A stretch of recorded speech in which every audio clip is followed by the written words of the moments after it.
Katlyn Harp vanished on an ordinary walk home, leaving behind only a shattered phone and a trail of silence, but it was her sister, Marley Harp, who refused to let her story end there. She had just finished her shift at a local bakery and texted her sister Marley that she was heading home. Authorities speculated she might have run away, perhaps overwhelmed by college pressures or a personal issue. But her family refused to believe that. Katlyn had been happy, excited about her new classes, and had even made weekend plans with Marley. None of it made sense. It contained pages filled with excitement about her new classes, notes on friendships, and reflections on her future. But scattered in between were vague mentions of someone she had recently met, someone who made her feel nervous but safe and complicated. There were no names, just cryptic references. The entries grew darker in tone over time, hinting at control, manipulation, and secrecy. They listened, but gave no guarantee of action, citing a lack of physical evidence. It wasn't enough to justify a search warrant or surveillance. Disappointed but not deterred, Marley took matters into her own hands. She started following Nolan discreetly, documenting his routine and behavior. At first, it was uneventful grocery trips, gas station stops, and long drives to nowhere. But then she noticed something odd. Every few nights, he would drive out to the edge of town, always to the same abandoned construction site, and stay there for hours without explanation. This was the first clue Marley clung to, convinced that whoever this person was had something to do with Katlyn's disappearance. And she was ready to dig. Marley waited until one night when the sky was heavy with rain and visibility was low. She followed Nolan from a safe distance, her phone recording every moment. He parked his truck at the far edge of the property and disappeared into the darkness with a shovel in hand. Marley stayed in her car, hidden beneath the shadow of a collapsed billboard. After an hour, he returned, hands dirty and expression unreadable, and drove away without looking back. While the police were ready to move on, Marley was just getting started. The rain had softened the ground, revealing a spot that looked recently disturbed. She knelt down and dug with her hands, the mud clinging to her skin. Just beneath the surface, she uncovered a piece of blue fabric the same color as the jacket Katlyn had worn the night she vanished. Marley froze. The cold sank into her bones, but she kept going. A few inches deeper, she found a small silver locket. She recognized it immediately. It had been a gift from their mother on Katlyn's 16th birthday. Her social media accounts had gone silent, and her bank account showed no activity. It was as if she had disappeared into thin air. She studied them over and over, trying to decode the identity of the man Katlyn had written about. Phrases like "he doesn't want anyone to know" and "he is always watching" suggested fear disguised as affection. Marley dug through Katlyn's phone records, social media contacts, and even college email accounts. Most of it led nowhere until she found an unfamiliar name buried in a deleted messages folder, Nolan Trace. That message, sent at 7:14 p.m., would be the last anyone heard from her. Nolan was 31 years old,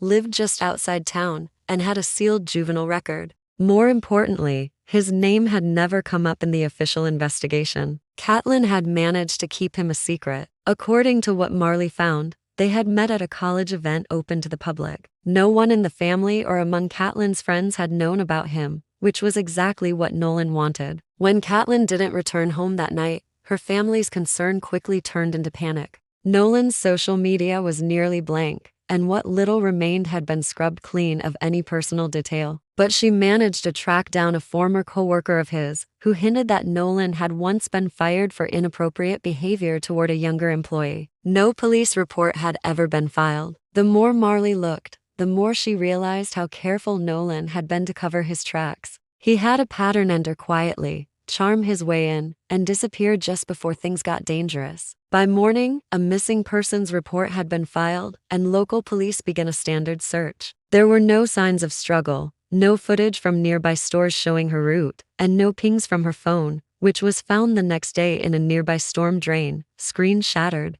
As police shrugged off the case, Marley unearthed a chilling truth hidden beneath their feet, leading them to Katlyn's buried body and exposing a predator who had hunted in plain sight. Katlyn Harp vanished on a chilly September evening in Fairgrove, a small town where people rarely locked their doors and everyone knew each other's name. She started retracing Katlyn's steps, walking the same path from the bakery to their home, hoping to notice something the police missed. She created a detailed map, pinpointing areas with blind spots and unmonitored alleyways. She interviewed shop owners, combed through community message boards, and even started a social media campaign to keep her sister's face in the public eye. Flyers were posted everywhere from telephone poles to college bulletin boards, but no credible leads came in. As the hours turned into days, the initial urgency of the case began to fade. Marley couldn't sit still. One thing stood out to Marley in her search: Katlyn's journal, which had been found on her desk. Marley Harp couldn't shake the feeling that the answer to her sister's disappearance lay hidden in those cryptic journal entries. A quick search told Marley all she needed to know. Marley dug deeper. She went to the police with what she had gathered. That's when Marley knew whatever had happened to Katlyn wasn't buried in a file or a phone. It was buried in the ground. The construction site Nolan visited was quiet, forgotten by the town after a development project had stalled due to funding issues. As soon as he was gone, Marley stepped out with a flashlight and a sense of dread she couldn't ignore. Marley backed away, shaking, and called the police. This time, they couldn't ignore her. A full forensic team arrived the next morning. With cadaver dogs and specialized equipment, they began excavating the site. Hours passed before the dogs alerted near a mound of broken concrete at the edge of the lot. People who had once walked past him in grocery stores or waved at him from driveways now saw a monster behind the eyes of a neighbor. The investigation into Katlyn's murder widened immediately. Forensics scoured Nolan's home, vehicle, and digital devices. What they found was worse than anyone had imagined. Marley watched the news unfold from her parents' living room, numb from the reality that her sister had been just one of many. But she also knew something else without her persistence. Katlyn's body would still be buried in that forgotten lot, and Nolan would still be free. She knew there were families like hers, still searching, still hoping. Katlyn's story wasn't just a tragedy, it was a warning. And Marley wouldn't let it be forgotten. She had uncovered the truth, but justice, she realized, was about more than punishment. She offered no victory speech. Instead, she held up the photo of Katlyn and said quietly, she deserved better, that was all. No anger, no triumph, just truth. It was about making sure no one else would ever suffer the way Katlyn had. She launched the Katlyn Foundation, aimed at supporting families of missing persons and educating communities about the warning signs of coercive control. Her story gained national attention, leading to interviews, podcasts, and partnerships with advocacy groups. She planted a white rose bush near the bench where Katlyn used to read. It bloomed quietly, unnoticed by most, but for Marley, it stood as proof of love, loss, and a promise kept. Katlyn's voice had been stolen. Marley had made sure the world still heard her. She spoke not as a survivor but as a sister who refused to stay silent. Her efforts led to new protocols in her town's police department, including faster response procedures and improved interagency communication for missing persons. Hidden on an encrypted hard drive was a collection of journals, videos, and photos documenting a chilling pattern.